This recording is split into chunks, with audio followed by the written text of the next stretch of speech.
uyu mukobwa bayibinga ari kwibaza ase Sara yakoresheje izihe tekinike kugira ngo aze gutsindira cyangwa se aze kwegukana umutima wa boss wacu. Uyu we yari abizi ko uriya musore James ari boss w'ino company, ari we CEO. Arimo yibaza ati nkora iki? Ati ariko nanjye nk'umuntu mukuru ngomba gushaka ikintu nakora kugira ngo Sara asebe, kugira ngo Sara ibyo yibwira koko ari byo abone ko atari byo nta n'ahantu ahuriye. Nyagasani wumve neza ukuntu abantu ari abagomi, ngo ari gushaka kuba yamukotoza kugira ngo amusebye amwandagaze. Ubwo muri ako kanya Sara aba yibereye ahangaha mu kazi nk'ibisanzwe, ndetse wa musore James ahita amuhamagara. Uyu yarangiza akavuga ati baby bimeze bite, kumuhamagaye none hase byaba byakugendekeye bite cyangwa urankeneye?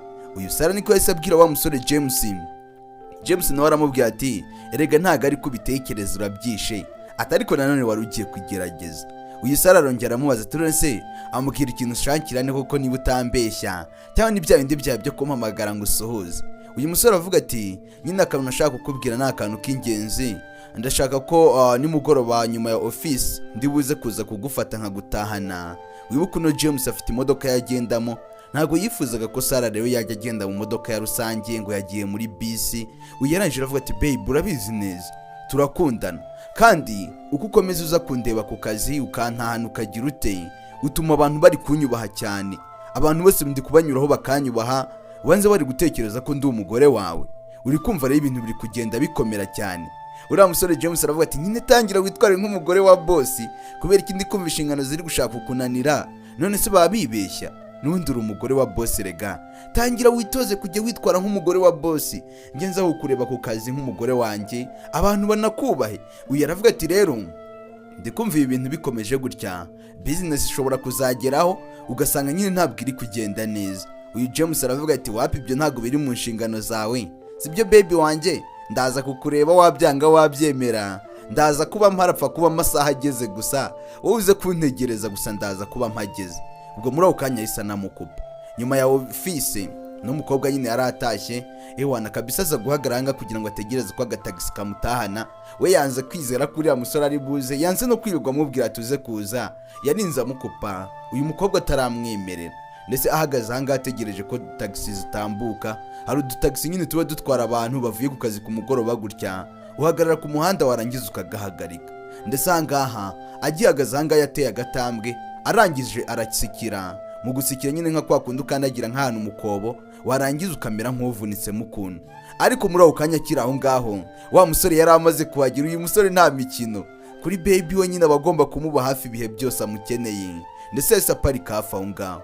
Mu gihe Sara ari kwibaza ngo taxi raza ryari ngo imukura ahangaha, yasaga n'umeze nyine nk'uvunitse. Yagiye kubonabona hari ibirenge bigeze imbere yiwe. Wa musore yahise azaramuterura.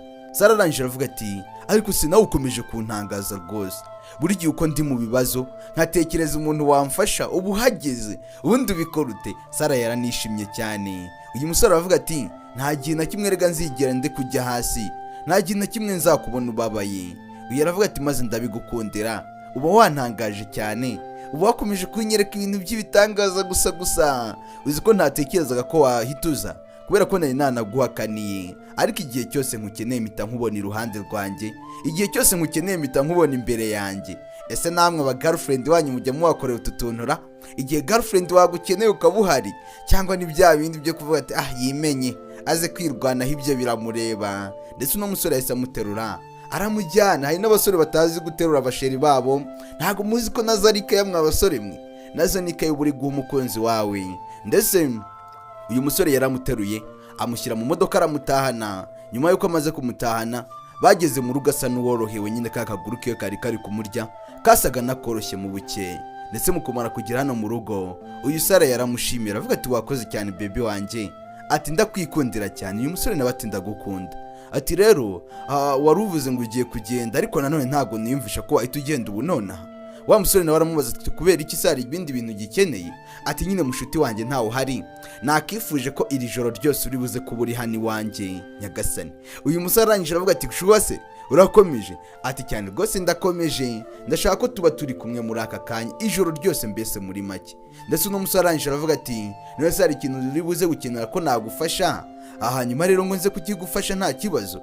Uyu mukobwa aravuga ati icyo nshaka njyewe nuko njyewe nawe nyine turi buze gusangira inzoga tukishima ibintu byose bikaza kuba bimeze neza, kubera ko mushuti wanjye ntawe uhari, ntabwo ushaka gusigara njyenyine hano, wapi ntabwo byakunda. Uyu musore nawe arangije aravuga ati niba ari ibyo se hari iribi. Ubwo tayari bahise batangira kuzinywa ndetse batangira kwinywera amayoga ahangaha, baniganira banitera story, ibintu byari uburyohe. Nyuma yuko bamaze kunywa amayoga baje kuryama. Sasa uyu musore yaje ahangaha agiye gusoma, uno mukobwa nyine yari yaje amwegereye cyane agiye kumusoma, uno mukobwa aryamye. Nyuma yuko agiye kumwegera ngo amusome, sasa uzundebere hari uwahise akomanga ku muryango. Nyagasani, wa mukobwa hari uwari uri ku muryango yahise aza, arangije atangira gukomanga. Uyu James atangira kwibaza, ariko mana yanjye ibi ni ibiki noneho, nk'uyu muntu ubuje amvundira, uyu muntu bumbujije kwisomera umwana wanjye, ubundi abagambiriye iki? Abantu nk'aba ntabwo bajya babura. Ndetse ni wa mushuti w'uriya mukobwa Sara yakomeje gukomanga hano ku muryango, ariko nanone banze kumukingurira. Arangije aravuga ati okay, niba mwanze gukingura ariko mwakinguye, wapi? Bahise baniryamira gutyo nta no kwiyorosa, ibyo ntibyabarebaga. Nawe yarabiciye gahunda, yahise ajya kwiryamira mu kindi cyumba arabihorera. Ndetse ibyo byose byarabaye ijoro ryose. Uno musore yaraye kwa Sara, witegereza ureba akantu ku kandi. Nyuma yuko ibyo byose bimaze kuba mu gitondo cya kare, uyu mukobwa Sara yabyutse ategura breakfast, ategura buri kimwe cyose yagombaga nyine kuza gusangira n'uno musore. Ndetse James nawe arabyuka amusanga ahangaha aravuga ati wabikoze neza, ati cyane rwose nabisoje buri kimwe cyose, uri kubona ukuntu mba nabyuse kare wowe utaranabyuka. Uyu musore arangije aravuga ati erega nanjye nicyo nkwemerera, uri umukuraje, uri wa muntu umenya inshingano ze. Uyu nawe aravuga ati ntago nkurusha, ariko wese naje kugusura ntiwabikora, nawe wabikorerega ndakuzi wishaka kunyiyoberanyaho. Muri ako kanya bakiri aho ngaho hari telefoni ihita ihamagara uno mukobwa Sara, ndetse uba amuhamagaye yitwa Neon, izina rye muze kurifata. Uwo mukobwa umuhamagaye yitwa Neon, yarangiza akavuga ati urakenewe cyane rwose muri ofisi yawe, uze gukoresha uburyo ki bwose bushoboka, uze kugera muri ofisi yawe kandi bidatinze, nibize kugufata umwanya munini. Ndetse uno mukobwa Sara ntabwo yigeze ajijinganya, yaremeye. Arangije aravuga ati okay, nta kibazo ndi buze kuhagera, mwe muntegereje, hari utuntu nari nkiri gukemura kuko ntari nabiteguye, nshobora kuza ntinze, ariko nanone ndakora ibishoboka byose, ndaza gucunguza uburyo umwete. Bakimara kuvuga nahise avuga ati baby, hari ikintu ndi gushaka kuba nakubaza. Uyu musore aravuga ati ni igiki se? Ati umuntu yitwa Neon, umukobwa yitwa Neon, waba umuziho iki, muziranye gute? Uyu musore arangije aravuga ati uwo mukobwa rero ni inshuti yanjye yo mu bwana, ubwo twari tukiri abana twari turi inshuti, ariko yaje kugeraho ajya hanze y'igihugu. Rero ubwo wasanga yagarutse mu gihugu cyacu, ubwo nyine akaba ariyo mpamvu yaraje kuri iriya kampani yanjye kugira ngo abe yareba ko mpari, abe yansuza, ambaze n'ibindi byinshi bigiye bitandukanye, ariko ni nk'umuntu w'umufamili. Uyarangije aravuga ati bishatse kuvusobanura ko uwo Neon ari umuntu wo muri famiye yacu, ubwo nanjye ndi umwe nyine. Nawe yatangiye kwibara muri famiye y'uno musore kwa James, kubera ko n'ubundi yari agiye kuzashyingiranwa na James, nta mpamvu nimwe yari gutuma atibaramo. Arangije aravuga ati ubwo rero ngomba kwitegura nkagenda nimejeje neza, nkaza no kumwitwaraho neza kugira ngo nyine nitware neza imbere y'umufamiliye, ambone neza, niharamuka hagize n'ikiba nyine ku buryo atazirwa ajijinganya. Ubwo nyine abagomba kwiharurira amayira hakiri kare kugira ngo batazamwanga, ariko mwebwe mwagiye mumenya ubwenge. Ndetse uyu musore akomeza gutekereza avuga ati ariko se nanone wamubwira nanjye akaza kuza iwanjye, tukaza nyine kugirana ibihe byiza turi iwanjye. Yarabitekereje ariko atinya kubivuga, yatinye kubibwira Sara, abigumana mu mutima, wakomeza bitekereza ariko ntiyabivuga. Sara arangije aramubaza ati nose baby, ko muna uri busy cyane, umeze nk'umuntu wa flyinze wagiye kure cyane, niyihe mpamvu itumye uri kwitekerezaho cyane? Hari igihe uba uri kumwe n'umuntu ukabona uwo muntu ameze nk'uwagiye kure, ukabona wagira ngo ntahari. Ibyo byose byarabaye, byarangiye uriya musore atabimubwiye. Tugaruka kuri uru ruhande, wa mukobwa nawe nabarahanga rwose, ni umukobwa ngo uturutse hanze y'igihugu, urabyumva nyine akirya aba yanazanye ni kenshi cyane. Ndetse abarahanga n'uyu nguyu niwe Neon, abafite abamwakiriye ahangaha, abari kumwitaho. Gusa twabonye wa mukobwa wacu Sara nawe yagiye kwitegura kugira ngo aze bahure, cyane kuri uriya musore yanamubwiye ko amufata nka mushiki we mutoya. Niyo mpamvu rero yavuze ati ashobora kuba ari n'umufamili, ushaka wabifata uko ushaka. Muri ako kanya Sara aza yitaye ku cyango, yambaye neza cyane, ndetse uko aba ari gutambuka wa mukobwa Baibing kakandi kamugiriye ishyari twatangiranye mwarakabonye cyane gahita kazanga karangiza kakamusuhuza, kamara kumusuhuza kakavuga ati Sara ndatunguwe cyane rwose, hano se kuranga byagenze bite? Sara yarangiza akavuga ati nyine ndanga kubw'impamvu z'akazi. Uyarangije aravuga ati none umuntu bita Neon hari amakuru waba umufite wumve? Ndetse uyu Sara arangije aravuga ati amakuru nyamufiteho rwose, ndabizi cyane n'umukobwa nyine uraho ngaho wavuye hanze, ndabizi nta bihambaye. Ariko wa mukobwa Baibing aravuga ati none se sheri wawe wita sheri wawe uriya James yaba yakubwiye amakuru ajyanye n'uriya mukobwa Neon? Uyarangije aravuga ati cyane rwose yambwiye amakuru menshi amwerekeyeho, rero ndikumva nta kibazo nakomeza. Ariko no mukobwa Baibing arangije aravuga ati umva rero nkubwire, niba atanabikubwiye ndi kubona shaka ko bigaragara ntabyo yakubwiye pe, kuko ukuntu tuje ukuntu umeze neza ntabwo yaba yabikubwiye. Uriya mukobwa Neon wabumvise ushobora kuba utaranamubona, uriya ari engaged cyangwa se muri make afitanye ubukwe n'uriya musore James, ni nayo mpamvu yaje mu gihugu kugira ngo ubukwe bwawe bube buri hafi ahangaha kugira ngo bazabane. None ayo makuru gute waba uyazi ukaba utuje cyane kandi nge numva bavuga ngo uriya musore nawe murakundana? Ubwo si ibyo bintu byabihuriranye gute? Kumbi akangaka turabiza aka gakobwa ka Baibing kagenzwa no guteranya, kagenzwa n'ishyari gusa. Ariko kakimara kubimubwira Sara yabitekerejeho, arangije aravuga ati ayo makuru se wayakuye he? Ati icyo mfa nuko nkubwiye amakuru yizewe, nge ndabizi neza 100% nyagasani. Sara byaramutunguye cyane. Gute bishoboka bite? Ibi byumvikana bite? Byaramuriye akomeza kubyibazaho, ndetse muri ako kanya Baibing yahise nigendera. Ariko nanone nubwo agiye asize amukorogoshoye, asize amubwiye akantu katari neza, kari akantu ntago kaba ari sawa mwabantu. Ubwo bidatinze Sara amaze kugera ahangaha muri ofisi yanarebye wa mukobwa asanga ntawe uhari. Wa mukobwa yari yanigendeye yahise ahava. Ubwo Sara yarakotoye. Muri ako kanya Neon yahise ahamagara wa musore James.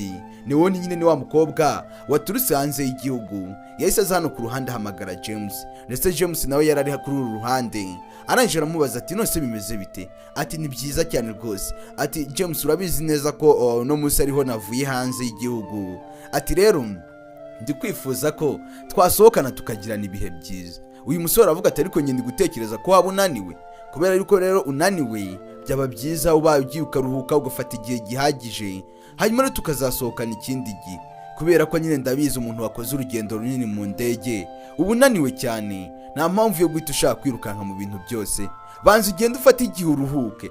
Uyu musore yahise anamukupa byihuse. Ndetse ahangaha uyu musore James aba ari kumwe na wa musore Lee, ndetse akiri aho ataranamara n'akanya ataranabika telefoni. Muri ako kanya Sara nawe ahita amuhamagara. Ubwo Sara yamuhamagara, uyu musore James akamwitaba, yarangiza akavuga ati bimeze bite baby? Ati byagenze bite se aho wari wagiye? Byakugendekeye bite?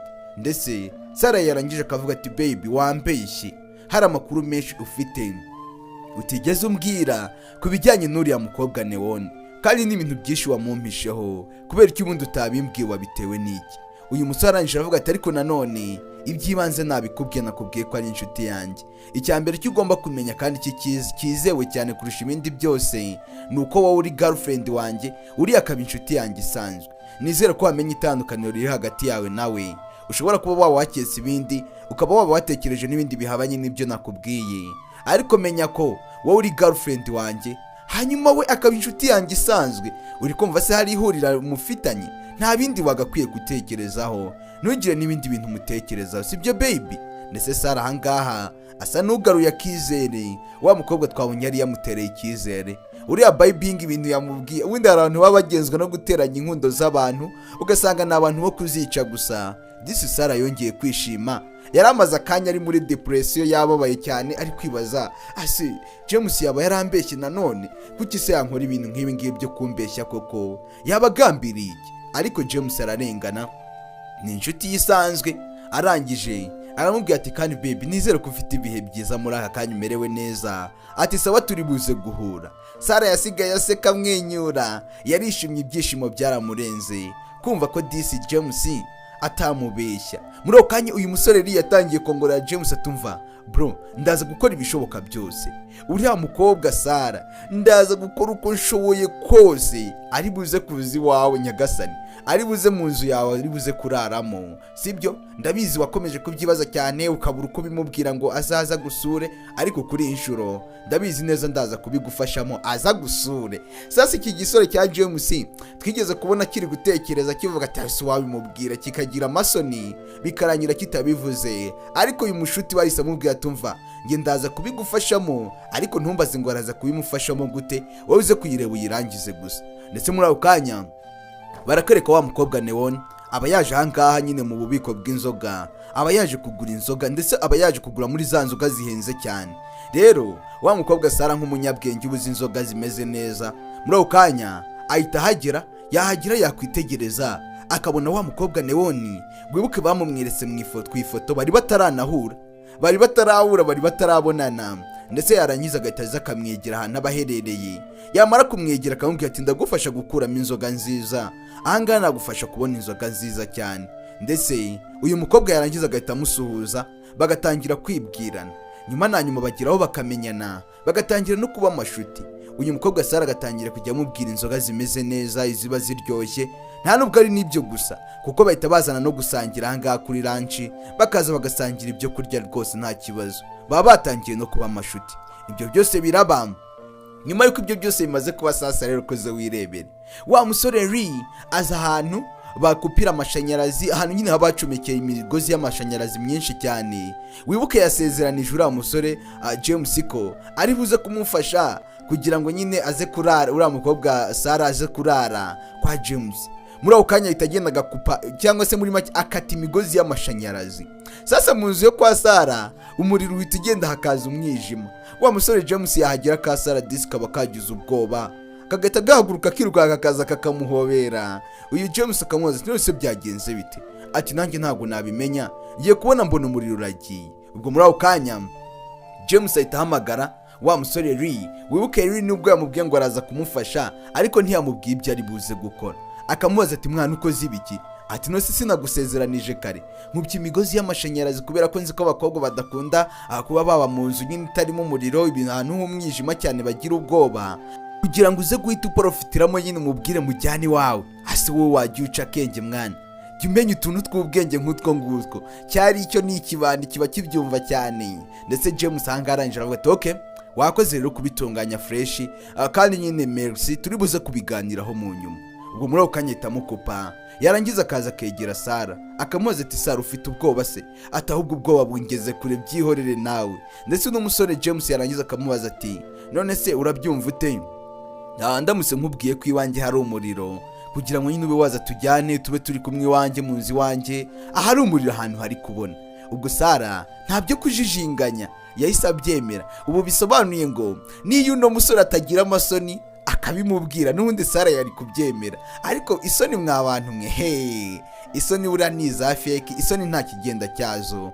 Ndetse bidatinze bazana ahangaha kwa James ho haba hari umuriro mwinshi, bakaza bagasangira banaganira bitera amastori y'abantu bakundana, ndetse bakanarebana cyane. Ka Sara kakagiramo utuntu tw'udusoni, James ahangaha noneho yagenda yashira isoni. Ndetse bidatinze ntabwo byarangira aho ngaho bakanasomana da. James urabizi abakeneye gusoma uno mukobwa kugira ngo ubuzima bwe bukomeze kugenda bumera neza kurushaho. Iyo atamufite, iyo amaze igihe kinini atari kumusoma, urabyumva nawe bikurikiraho ya ndwara yigenda ikomera kurushaho. Ibyo byose byarabaye. Nyuma yuko ibyo bimaze kuba, wa musore James ahita afata umwanzuro wo gufata uno mukobwa Sara akajya kumuhuza nande na wa mukobwa wundi Neon ngo bamenyanye wo mu bwana, ngo baziranye nk'amashuti mu bwana. Ndetse bamara kugira ahangaha bagasanga baraziranye. Wibuke bigeze guhurira mu ntuzi handi mu bubiko bw'inzoga. Uyananje aravuga ati Neon bimeze biterera, ati ni sawa. Ati rero uyu mukobwa ubona turi kumwe ni girlfriend wanjye.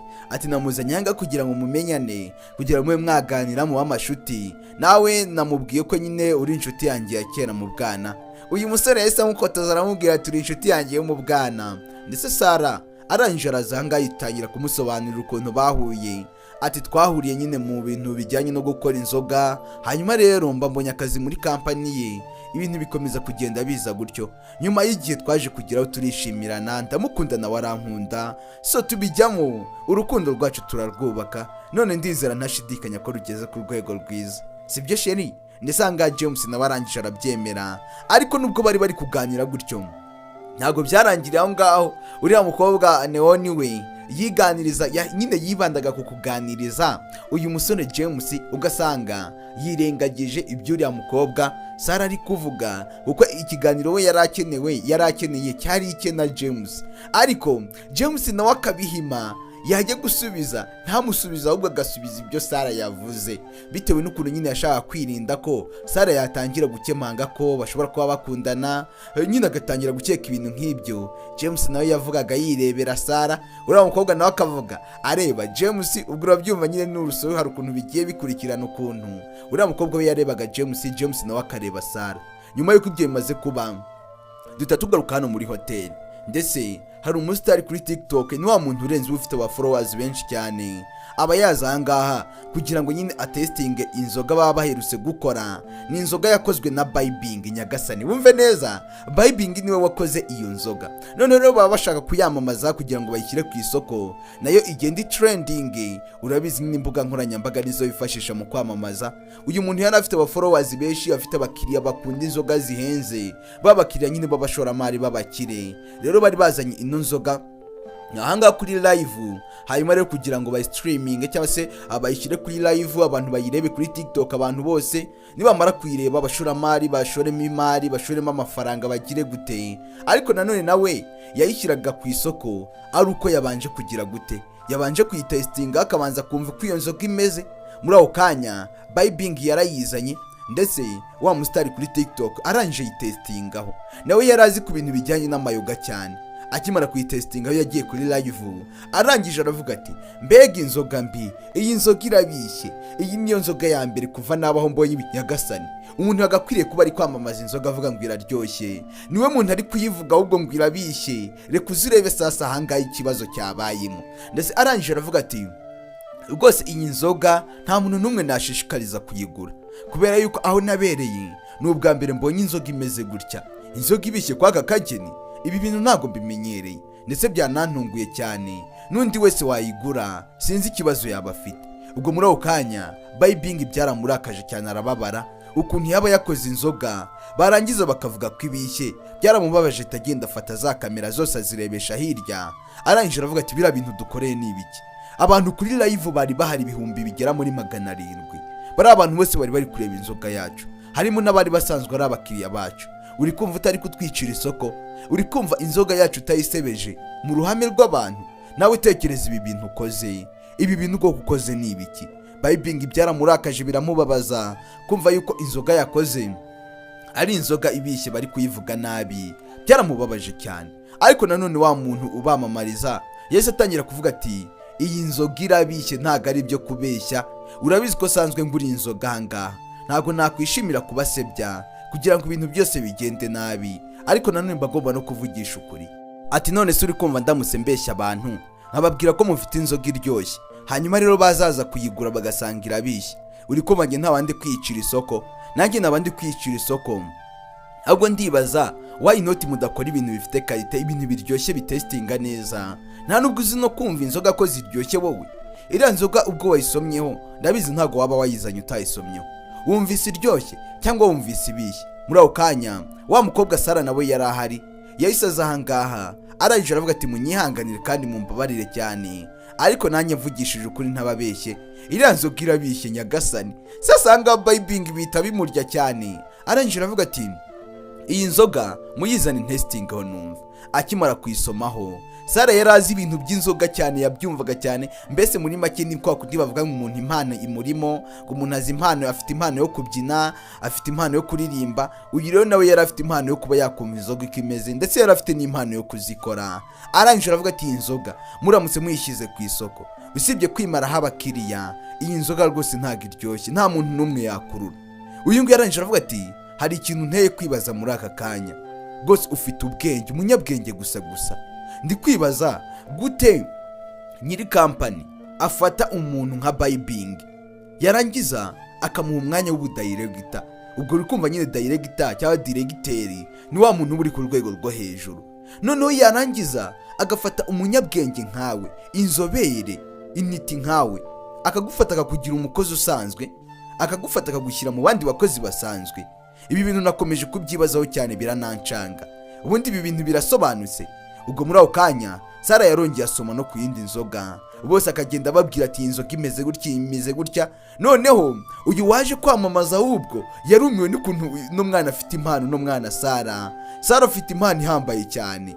Arangije arababwira ati rero iyi nzoga ndikumva ari ikoretse, iyi nzoga imeze neza cyane. Mbese muri make barahuje nyagasani.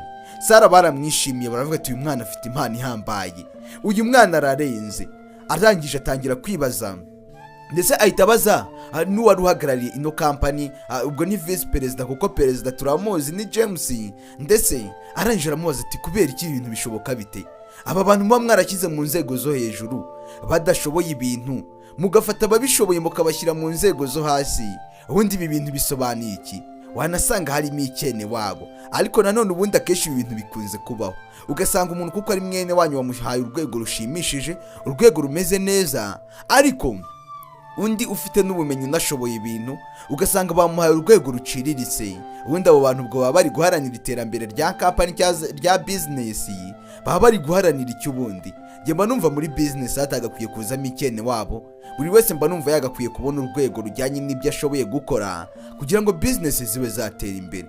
Ndetse ahangaha Sara uyu wamamaza yaramuvuganiye, arangije aravuga ati njye mbaye ndi nyiri ino business nagakwiye guhita mfata umwanzuro muri ako kanya. Ndetse vice perezida yahise ahaguruka. Uyu mu vice perezida ni uncle uriya musore James, yahise ahaguruka arangije aravuga ati murakoze cyane rwose kubw'igitekerezo cyiza muduhaye, kandi nyine nanjye ngendeye ku bushishozi nari mazemo iminsi, uyu mukobwa Sara rwose akwiriye kuba yaba director nyagasani. Arangije aravuga ati rero umukobwa Sara rwose bitewe n'ukuntu uba witwara, ukuntu wigaragaza umunsi ku munsi, nagira nkubwire ko guhera uno munsi ugiye kuba director, nawe ugiye kujya ku rwego rw'aba director nyagasani. Bibing yararakaye, wibuke no mu busanzwe yamuziraga, no mu busanzwe ntiyamukundaga, noneho bose bagiye kujya ku rwego rumwe. None ishyari riramuhitana araza kurikizwa n'iki? Ndetse Sara yaratunguye cyane, arangije aravuga ati nyakubahwa koko murakomeje? Ati cyane rwose, guhera uno munsi, guhera none iyi saha mukize ku rwego rw'ubudirector. Bahise bamuzamura mu ntera, ndetse vice perezida we yahise anigendera. Ni ukuvuga gusa bigahita bikorwa, ubwo yahise avaho ngaho arigendera. Akimara kugenda sasa Bibing yatangiye gutekereza, mana yanjye ibi n'ibiki noneho? Ngiye kujya ku rwego rumwe n'aka gakobwa k'agasara, ubu bisobanuye ngo hari n'igihe kizagera kakancaho kakajya ku rwego rwo hejuru yanjye. Wumva ishyari yatangiye kumugirira ishyari, ariko buriya mw'abantu mu ishyari nta nubwo ari na sawa rega. Ibyo byarabaye.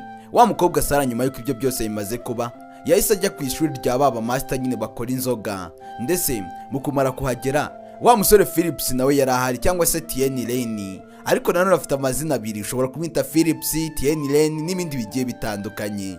Uyarangije aravuga ati wabikoze neza cyane rwose. Yahise amufata aramutahana, ndetse mu kumutahana bageze ahangaha yari yamuzanye mu modoka yiwe. Reka uze wirebere sasa ibintu bigiye kuryohera. Bahagaze ahangaha bari kuganira, wa musore James yarababonye.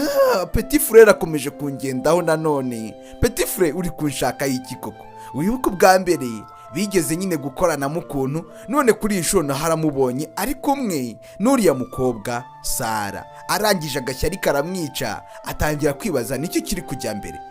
Ajya kwiyicarira hano muri salo. Ubwo Sara amaze gutandukana na Philips cyangwa se Tieni Lane, yahise azahanga mu nzu. Mu kumara kuhagera yasanze uwo musore James yicariye anga yatuje, agashyari kamurenze. Petit frère we akomeje kumuvogera cyane.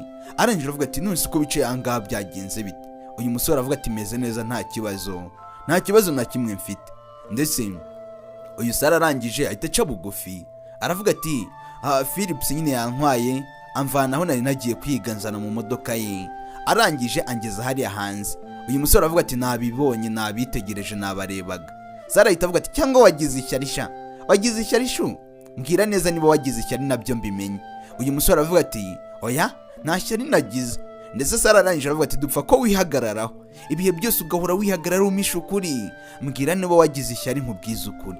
Atari rwose ubundi reka nkubaze, niye mpamvu igutera kugirira ishyari umuvandimwe wawe? Uriya ni murumuna wawe, kubera iki wamugirira ishyari? Ndetse uyu musore nawe aramubwira ati ndabizi neza ko ari umuvandimwe wanjye, ariko nawe ni wowe ubitera ubundi byose. Ubundi ubitera gute? uri kubera yuko Philips ni umuntu nawe aba agushaka, yumva mwakundana, aba ashaka kuba yakuba hafi, nawe rero ukarushaho ngo nuko ari murumuna wanjye ngo tukaba dukundana, ukagenda umwiyegereza cyane, uba wumva ubundi ishyari ntarigira. Ishyari biba ari ngombwa ko ntanarigira. Sara arangije aravuga ati nkayoberwa impamvu ubundi se nari sanzwe nkubona warakaye gutya, ariko muri aka kanya urantunguye. Ariko reka nkubwize ukuri, umva baby wanjye, ndagukunda cyane sibyo, kandi ntukagire na rimwe igihe utekereza ko naguca inyuma sibyo. Ati nanjye nyine ndagukunda, niyo mpamvu mba nanakurakariye nkaba nakugiriye agashyari. Uyahita avuga ati reka nkwisomere rata ntuzongere. Ndetse ahangaha uyu mukobwa yahise amusoma cyane, ibyacu bidatinze baranararanye iryo joro, bahise bajya kwiryamira. Ibyo ntibari kubivamo ngo umwe arajya kurara iwe undi nawe ngo ajye kurara iwe, wapi, n'abasheri, nta mpamvu yo kujya gutandukana, bahise biryamira. Ndetse mu gitondo cya kare uyu mukobwa Sara byose yarakangutse, abumbuye amaso nyagasani, ahita abona cyaje umusiki kimuryamye iruhande, ndetse akomeza kumureba cyane biramushimisha. Ubwo muri ako kanya Sara yahise afata telefone atangira kwifata selfie igihe uno musore yari yasinziriye, kuko yari abyishimiye cyane. Ibyo byose byarabaye nyuma y'uko ibyo bimaze kuba, baje ahangaha mu kazi nk'ibisanzwe. Rwose ubuzima bukomeza kwicuma, azanga mu kazi, aza no mu isomero byose akagenda avanga. Wibuka muri iyi minsi niwe director mushya. Ahangaha haje umukiriya, noneho umukiriya waruje yaje amutesha umutwe, amubwira ati yewe ndashaka inzoga. Noneho Sara yatunguwe n'ukuntu uno mukiriya yashakaga akayoga gahenduse kamake cyane. Arangije aravuga tuzi ukuntu wakomangaga, narinzi ngo uzanwe n'inzoga ihambaye, ya nzoga irenze ikubiye cyane, ariko ndatunguwe n'ukuntu wasi ino nzoga. Byonyine n'ukuntu ugaragara ntago weranywe no kuba wanywa ino nzoga, wagakwiriye kugura ziriya nzoga zihenze. Ndetse n'umukiriya aravuga ati erega ngiye biterwa, hari igihe njye fata gahe nkaza nkanywa inzoga ihenze, nkanafata n'akandi gahe nanone nkanywihendutse kugira ngo nisanishe na babandi banywa izihendutse. Sara aravuga ati cyakoze cyo uzi kwidefanda kabisa. Ubwo yahise asohoka arigendera, ariko nanone arimucishijemo ntago byari kubura. Ibyo byose byarabaye, ndetse we yahise arisohokera arigendera. Nyuma y'uko ibyo byose bimaze kuba, uyu mukobwa yakomeje kugira ishyari cyane. Wibuke noneho yavumbuye ko Sara bamufashe bakamuvana ku rwego rumwe bakamugeza ku rundi. Yaje ahangaza kureba Uncle uriya musore James, arazanga aramubwira ati mfite umupangu kandi umfashe bino bintu bikore neza. Ugereranyije aramubaza ati nuse ushaka ko tubikora gute, niki kintu uri kwifuza? Ati rwose boss nakora igishoboka cyose, ariko ndakwinginze fasha ino service nanjye. Uncle wa James arangije aravuga ati okay, wibuka ni vice president. Baragambanye bombi, bafata inzoga ya pirate bayijyana hariya mu bubiko. Uriya mukobwa abereye director, mbese muri make wa mukobwa Sara. Ndetse bafashe inzoga ya pirate barayijyanayo. Sara zigurishije abakiriya bazindutse ahangaha baje basaze bavuga ati gute mwitora mukaduha inzoga za pirate, mukaduha ibintu by'ibifufurikano, mwagakwiye kuduha inzoga nzima, gute mwitora koko mugakora ibintu nk'ibi ngibi, muba mugambiriye iki? Na polisi yari yahaje ahangaha bafite n'abasekirite benshi. Ndetse muri ako kanya bakiri aho, mushiki w'uriya musore James yahisaza arangije aravuga ati byagenze bite, bamusobanurira byose. Nyuma y'uko byose bamaze kubikora, buri wese akazana n'ikimenyetso cy'inzoga yajyanye, akazana buri kimwe cyose n'abanyamakuru bari bahari.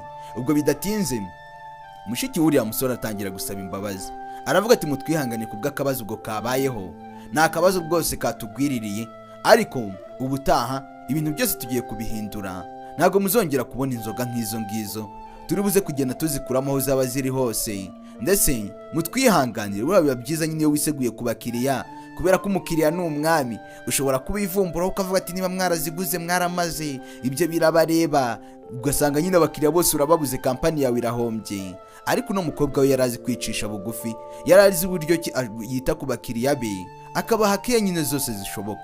Ibyo byose byarabaye, ndetse uwabikoze nawe twamubonye, Gitera twamubonye n'uwagiye akagambana. Ikibabaje kurushaho n'ukuntu yarari kumwe n'uriya Uncle wa James. Muri ako kanya Sara nawe ari ahangaha, wa musore yahise amuhamagara, arangije aravuga ati bimeze bitatu ni sawa. Ati ibintu ntago ari sawa muri aka kanya, kuko amakuru ndi kumva arahambaye, ni ibintu binateye ubwoba.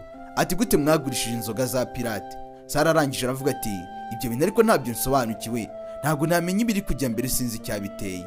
Sara avuze ati reka njye kubireba. Uriya musore yahise amubwira ati byihore ndaza kubyikemurira, ntugira aho ujya. Ubwo muri ako kanya uyu musore yatangiye kunekaneka, atangira gushaka amakuru, ashaka ba bantu baba barinze cyane, buriya muri kampani nini nk'ingi baba bafitemo na ba maneko, hari abari bari kumufasha gushaka amakuru. Yahise aza kureba Sara ahangaha. Sara aramubwira ati wareka nkajya kubyitaho ibyo bintu. Uyu musore nawe aravuga ati ibyo bintu byihorere, we ntago biri mu nshingano zawe, ndaza kubikemura kandi ntibinaguhangayikishe, ibi byose ndaza kubyitaho ubumwe, nzi buryo ki ngiye kubikoramo kandi mu minota mike cyane ndaza kuba mbisoje. Akomeza kugenda ashakisha amakuru, ba maneko be bagenda bamuzanira amakuru, hari ukuntu baba bagiye bakurikirana bumva n'utujwe ukuntu n'iki byose, bumva abantu nyine ibyo bagenda bahwihwisa cyane ko ubundi ibintu bitakozwe n'umuntu umwe birangira bimenyekanye. Nyuma na nyuma ku minota wa nyuma yavumbuye ko ubiri inyuma ari wa mukobwa Bibing Nyagasani. Arangije aramubaza ati kubera iki wakoze ibintu nka biriya, wari ugambiriye iki, niye ntego wari ufite, kampani yacu wayambise urubwa. Uyu mukobwa arabyumva ndetse n'umusore aravuga ati ubwo se basi waba witeguye ibiza gukurikiraho nyuma yuko ukoze bira byose, kampani wayisebeje, ikigiye gukurikiraho nuko igiye gusenyuka, hanyuma rero nawe mbwira inyungu bifitemo. Uyu mukobwa arangije aravuga ati ariko nyine impamvu yanteye kubivuga nawe wayumva, kubera yuko impamvu nakoze bira byose ndagukunda cyane kandi ntabwo nkukwiriye, ntabwo uri ku rwego rwanjye, ariko ku rundi ruhande nanone nta nubwo uri ku rwego rw'uriya mukobwa Sara, wumva ishyari, none se abwiwe n'iki ko atari ku rwego rwe. Arangije aravuga ati rero nabikoze kugira ngo nawe mutandukane, nawe ntimukundane kugira ngo umwirukane, mutazagira ahantu mwongera guhurira. None se uri kumva nari kubuzwa n'iki kubikora, niba nkukunda ukaba utankwiriye, kubera iki waba ukwiriye uriya mukobwa Sara? Mw'abantu mw'ishyari ni ribi. Ndetse uko yabivugaga uriya musore arabyumva, yumva ukuntu yivamo, kumbi wabikoze byose kuko wamurakariye, wamugiriye ishyari, ugize ute. Arangije ahita ahindukira gahoro gahoro. James ni umuntu utapfa guhubuka.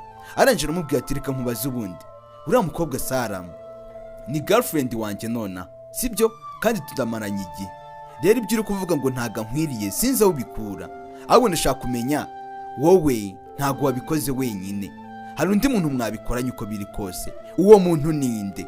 Kandi uno musore yari afite telefone ari kuri kodinga buri kimwe cyose kiri kubera ahangaha. James nawe ntabwo ari injiji, yaje ahangaha yateguye buri kimwe cyose. Uriya mukobwa arangije aravuga ati nafatanije na anko wawe nyine, vice perezida niwe twafatanije. Nkumbi urakoze cyane kubwo kumpa ayo makuru, nari nyakeneye cyane. Rero nanjye reka mubwira akajambo ka nyuma, ibyo ukora byose Sara ujye umugendera kure, kuko Sara ni girlfriend wanjye w'ibihe byose. Uyu aravuga ati munyihanganire nyakubahwa, ntabwo nyine nari mbisobanukiweho cyane, ariko nyine ntabwo bizongera ukundi, ntabwo nzongera kubikinisha ukundi. Ndetse ahangaha uyu musore yanamuhaye gasopo, aramubwira ati ntuzongere gukora ibintu nk'ibyo. Sasa nyuma yuko ibyo byose bibaye, feri ya mbere uriya musore yahise azana telefone yari kodingishije hano kwa sister we mukuru. Yahise amuzanira telefone irimo amajwi byose, aramwumvisha ibintu byose uriya mukobwa yavuze, ibintu byose yamubwiye. Bavumbura ko anko uriya musore ari we wabigizemo uruhare nawe. Feri ya mbere n'umusore yahise abwira mushiki we ati kora igishoboka cyose anko umwirukane muri ino kampani, uno musore nta mikino, kora ibishoboka byose uhita umwirukana muri aka kanya, kubera ko yatangiye kumvogera, yatangiye kwinjira mu byanjye, ntago njya ninjira mu bye. Ibi rero ndashaka kubisoza byihuse. Mushiki we mukuru niwe wari ufite ububasha bwo kuba yakora buri kimwe cyose bitewe n'ibyo bumvikanye. Ibyacu bidatinze bahise baza muri office ya Uncle Wayne, barangije bahita bamweguza byihuse. Mu minota mike cyane bahise bamwirukana nta bintu by'imikino. Ndetse bakimara kumwirukana, wa musore James yahise aza kubwira amakuru meza no mukobwa, amubwira ko ibintu byose byakemutse byasubiye ku murongo. Amubwira ati baby tangira wishime, ibintu byose bimere neza nta kibazo. Ndetse Sara byaramunejeje cyane kumva ko ibihuha barimo bakwirakwiza ngo yagiye agurisha inzoga za pirate, kumva ko ibyo byose bivuyeho byaramunejeje. Ahita zana na wa musore ahangaha, baza kwicara ahangaha, batangira gusangira, batangira kwinywera rwose nta kibazo, barimo banishimira intsinzi. Rega uriya mukobwa bari bamushyizeho urubwa. Ntabwo byarangiriye, kubera ko bakomeje kujya gutembera, bajya kwinjoyinga amafaranga yabo, nta mpamvu yo kujya kwigunga, bajya ku mazi, batemberera buri hamwe hose, bajya mu bwato, kereka icyo batari bakeneye n'icyo batakoze kuri uwo munsi. Kandi barimo bishima, ibyo bishimiraga byari ngombwa cyane. Mu rugendo bari gutaha, bavuye hariya kwinjoyinga, bose bahise bakira call zihuse. Nyine muri make telefoni zabo zose zahise zihamagara. Uyu musore gusa niwe witabye mbere, uno mukobwa nawe arebye abona bamuhamagaye. Reka uze witonde neza wumve neza kano kantu. Ndetse ababahamagaye ni kuri kampani bari babahamagaye. Barangije barababwira ati hari amafoto yanyu muri mu buriri we n'uwo mukobwa nyagasani. Wibuke neza uyu mukobwa Sara ubwo yararanaga n'uno musore yakangutse mbere y'uno musore afata amafoto. Akimara kuyafata arayabikaho. Gushobora kwibaza ngo yaje kugera kuri social media gute, dore ngariya ushobora kwibaza ngo yaje kuhagira gute. Bahise bababwira ati rero uwo mukobwa ari kugutura mu mutego, buri kimwe cyose wakora ubimenye, amafoto ari kuri social media. Ndetse ahangaha abakozi bose bari kwirebera bareba ati yewe we, bari bibereye mu buriri mwana. Atuzi koko kuri ya mukobwa ari seriye, arashaka kumutura mu mutego, rimwe azanamusindisha asiduke nyine yamusinyiye impapuro z'ibyangombwa kampani asiduke yayitwaye. Ubwo muri ako kanya wa musore James akimara kubimenya ko hari abantu babinjiriye, bahise bazanga.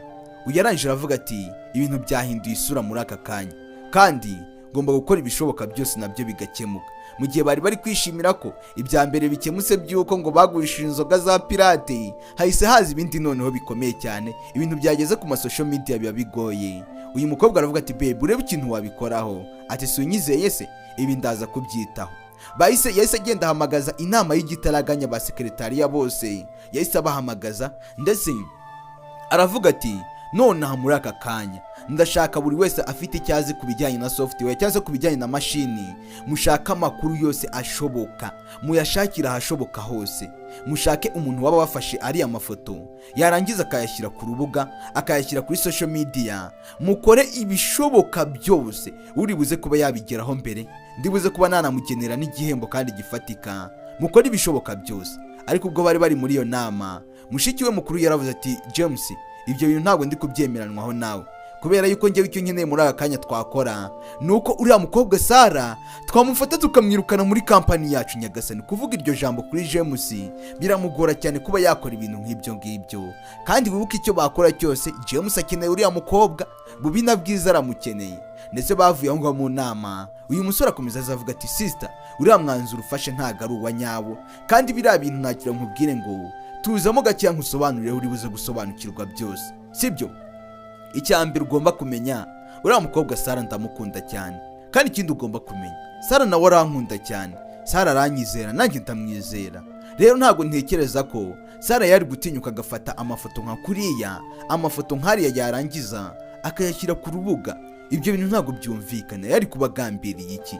Kandi ikindi ugomba kumenya nanone, Sara ni umwana mwiza aritonda, ariko nanone byose yakoraga mushiki we yarabyanze. Aravuga ati ibyo bintu ntabwo ndi kubyumvikanaho nawe, icyo wakora cyose ntabwo ndi kubyumvikanaho nawe. Uno musore James aravuga ati none se urakomeje koko? Ati wapi, ntabwo twahuza, ntabwo byashoboka, ntabwo nabyemera. Uyu aravuga ati please ndakwinginze. Ariko ibyo byose byabaye imfabusa, kubera ko sister we n'ubundi byarangiye abyanze. Aramubwira ati ngewe icyo ngomba gukora igishoboka cyose, uriya mukobwa Sara nkamwirukana. Baje ahangaha baza no kwicara mu ntebe ngo baganire, ndetse amuha ingingo zose zifatika. Ati kuri uriya munsi twari twasohokanye, twari twajyanye gutembera. Ati kandi ikintu ugomba kumenya, ari amafoto nabonye asa nk'aho atari n'aya nyayo, kandi nanone ntabwo nubwo wagakwiriye gukaza ibintu gutyo, ko nashyizeho abahaka bagiye kufata bakaneka, bakaba bamenya umuntu wabikoze. Ahanga abakozi batangiye kugenda bongorerana, bavuga ati we uzi ko bya bintu ari byo we, kandi barimo bagenda bongorerana. Sara yari ari hafi aho ngaho, bavuga ati ngemba mbona kari agakobwa katanakwiriye bosi wacu nyagasani.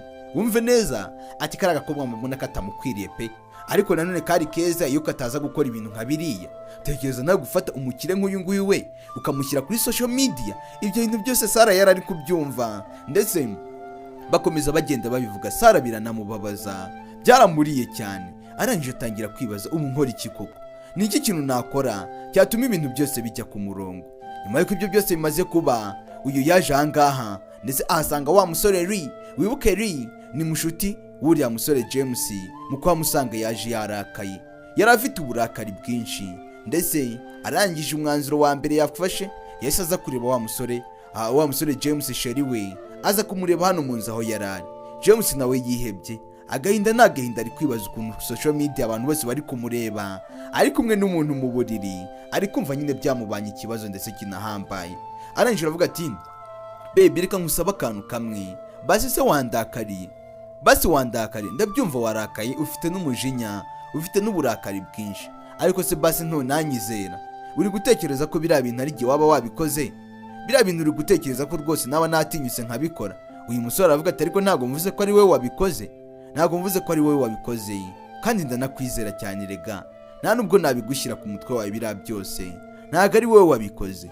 Gusa nashyizeho abahakazi bari bugize kugenda bakomeza baneka b'investigatinga amakuru bari buze kubona.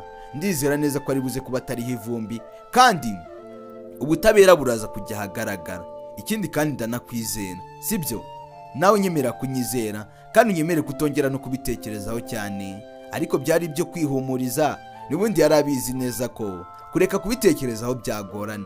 Nawe ushyira mu mwanya wabo, utekereze uri kwibona kuri social media uryamanye n'umuntu mu buriri, uri kumva byaba ari ikibazo cyane, byanagutera agahinda.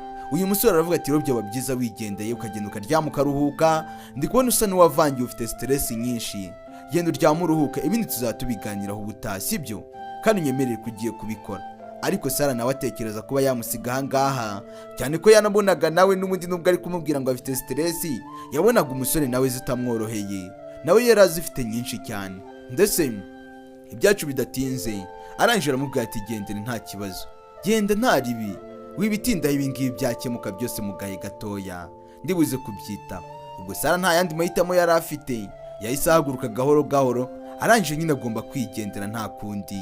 Gusa nubwo agiye arababaye, ntabwo yaherukaga ibihe nk'ibi ngibi ari kumwe na boyfriend we bari mu marira. Ibi bintu ntabwo yabiherukaga. Yahise agenda yirukanka, ariko no musore nawe asigara yibaza ikintu ari buze kubikoraho.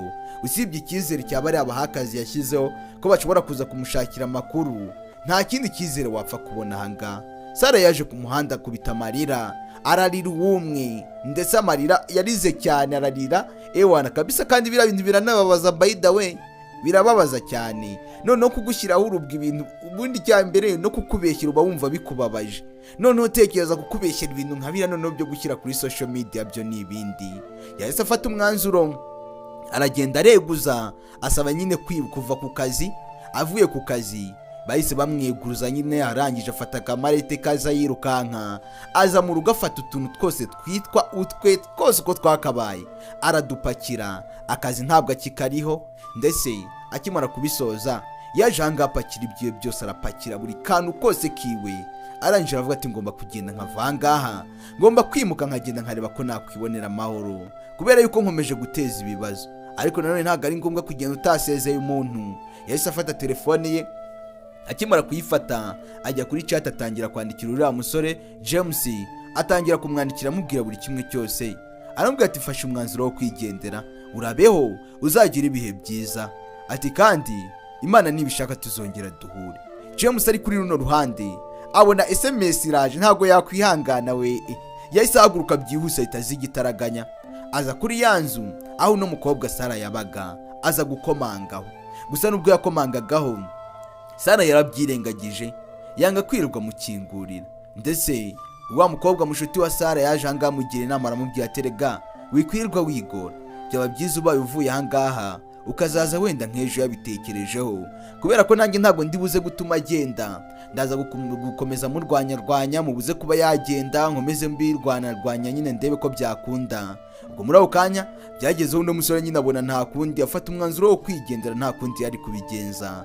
Ariko ntabwo yatuje, yakomeje gushakashaka amakuru umunsi ku munsi, akomeza ashakisha umuntu waba warabikoze.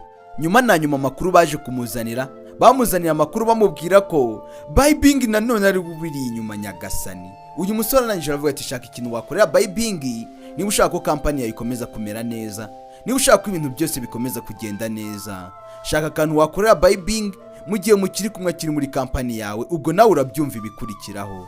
Yahise agenda ajya kubibwira sister we, amubwira ati Bybing ukora igishoboka cyose umwirukane, icyo wakora cyose simbizi, ariko yirukanwa.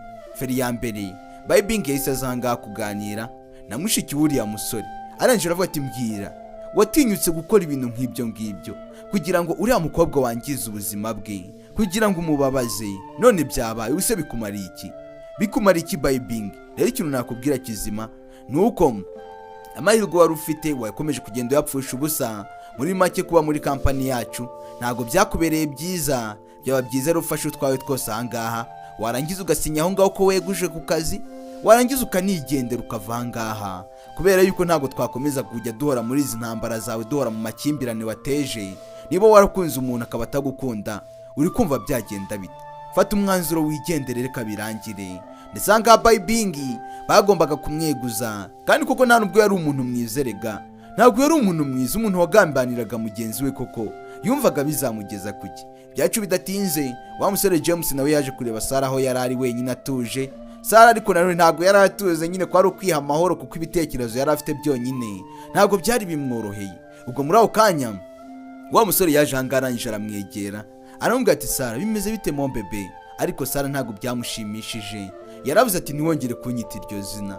Ariko uno musore aramubaza ati none se habaye iki ko ibintu byose byakemutse? Naje kuvumbura ko bayibingi byose ari wowe wari ubiri inyuma nabyo, bya bindi by'inzoga yari abiri inyuma, n'ibi ngibi byo gushyira amashusho kuri social media nabyo yari abiri inyuma. Twaje gusanga ankawuti yabipostinze bira byose ari yiwe, hari amafoto yiwe yari ariho yatangiriyeho mbere.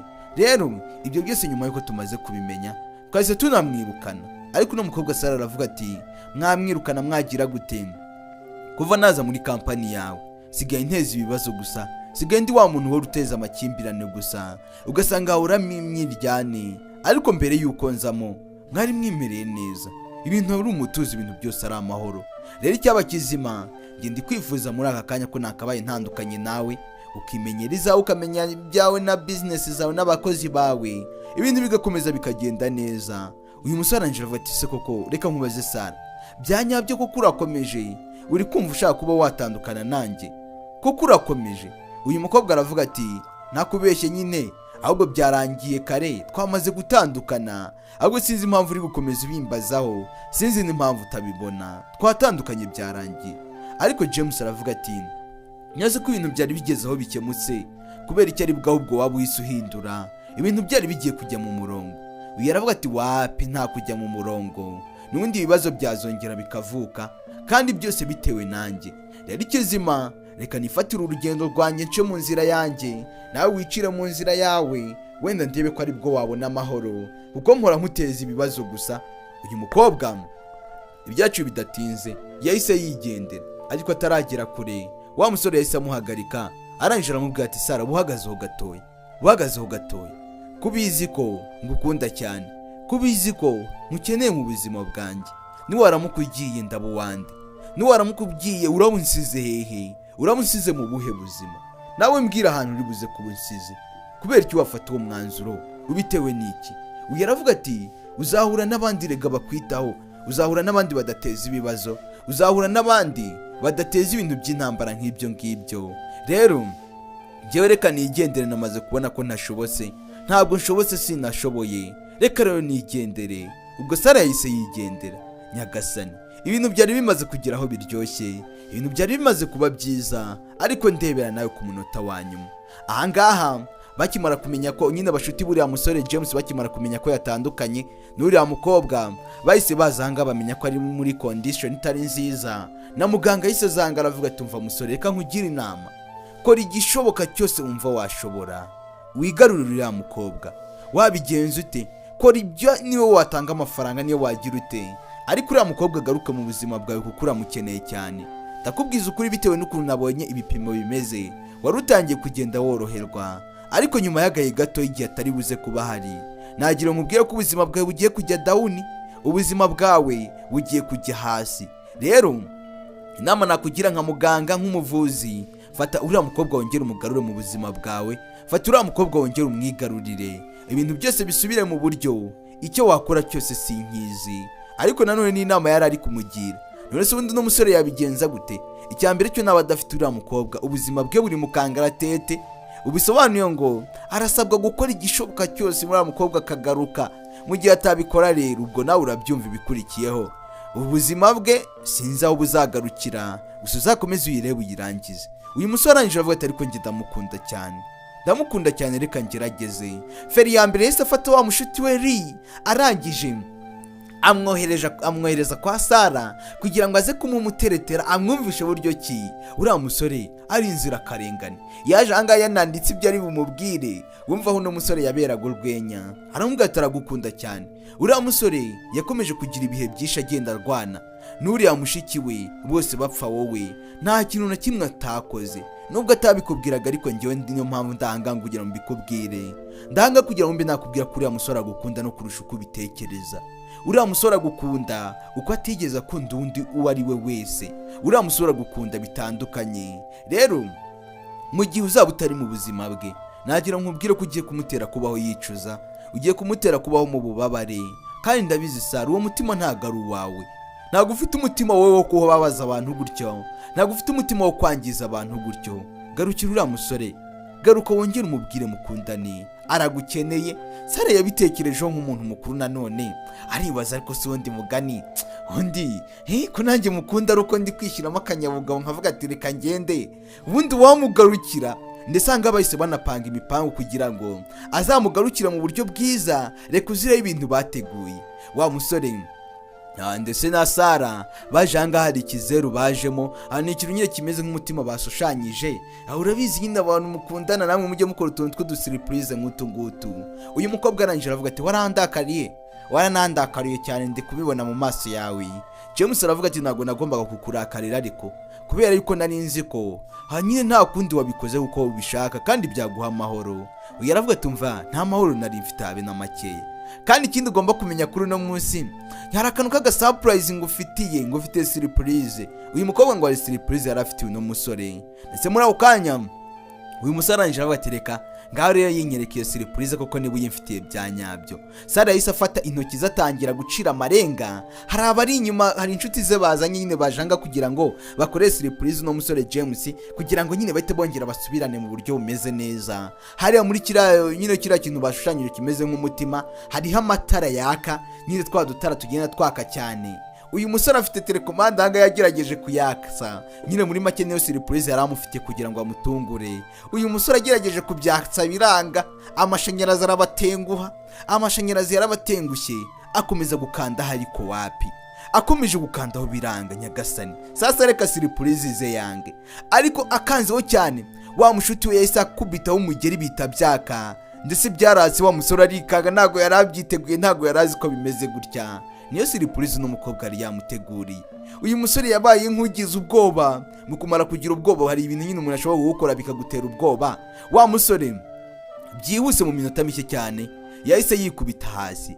Mu kumara kwikubita hasi, baje kumwegura, undi nawe ahita bikora. Sasa sheri wanuze wa Sara nawe yahise abikora, yikubita hasi. Mu kwikubita hasi ntago yagiye wenyine, Sara nawe yahise amumanukiraho gahoro gahoro, ari nako agenda namusomasoma buke buke n'iki nyine namwe murabibona, ndetse yahise amukubita urukisi rwihuse.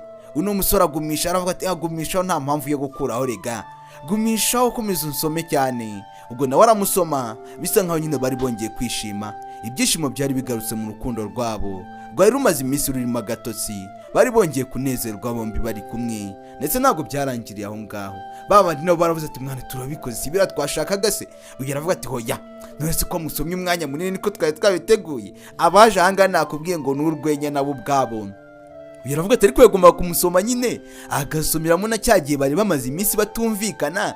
Kiragiye ntabwo yabahuraga ngo amusome, bari batatanga. Uyeranjira bati mwana reka nkomeze nicungire mu murese kumvangira, reka nkomeze nirebera utuntu bagiye gukurikizaho. Ndetse bakimara kuvuga ibyo byose, bari hafi ngo bari kubacungacunga birebera nabo. Byari ibyishimo kubona kuri ya musore yongera gusubirana na Sara, byarabanejeje cyane. Ndetse bidatinze wa musore nawe yahisaguruka, Kasara kabarebye kabona bakomeje kuba kareba cyane, karangije kagira mutuntu tw'udusoni n'iki. Uyu musore avuga ati umva wibareba, uri kubareba mwiki, njye icyo nkenera muri aka kanya urakizi. Sara aravuga ati ntacyo nzi, ubwo uri kumva nakibwirwa n'iki. Uyu musore aravuga ati urakizi ariko ihangane kinkorere. Sara aravuga ati ntekereje ko waba ukeneye ko nkukisinga, urashaka ngusoma? Arangije avuga ati cyane rwose. Murakaza neza mu gace kacu kanyuma duherukana, ubwo James na Sara bari bamaze kwiyunga. Uyu Sara ari kuvuga ati ndakagorye, ubundi kubera iki nakurakaje cyane, byose nabitewe n'iki. Ariko n'umusore James nawe aramubwira ati erega nubwo uri akagoryi ndabizi, ariko nanone uri akagoryi kanjye, nta mpamvu n'imwe yatuma nkwanga cyangwa se ngo ibe yatuma nkurakarira. Ibyo byose byarabaye, yahise amusomagura cyane. Hamaze gucamo igihe, ubwo Sara baranga arimo aritambukira avuye mu kazi, ajya kumva telefone ye irasonnye, yajya kureba agasanga James amwohereje SMS arimo mubwira tumva ugende ujye mu rugo nona, niwamara kuhagera urebe munsi y'intebe uraza gusanga urwandiko nagusigiye, witegereze ureba akantu ku kandi. Uyu mukobwa Sara yagera mu rugo agasanga uriya musore ko kwari urwandiko yamwandikiye, aba yamwandikiye amubwira ati Sara, urabizi ko rwose tumaranye igihe kinini cyane kitari gito cyane, ariko iki nicyo gihe ngo nkubwire ukuri kwa buri kimwe cyose naba naraguhishe, nagiye nguhisha byinshi cyane.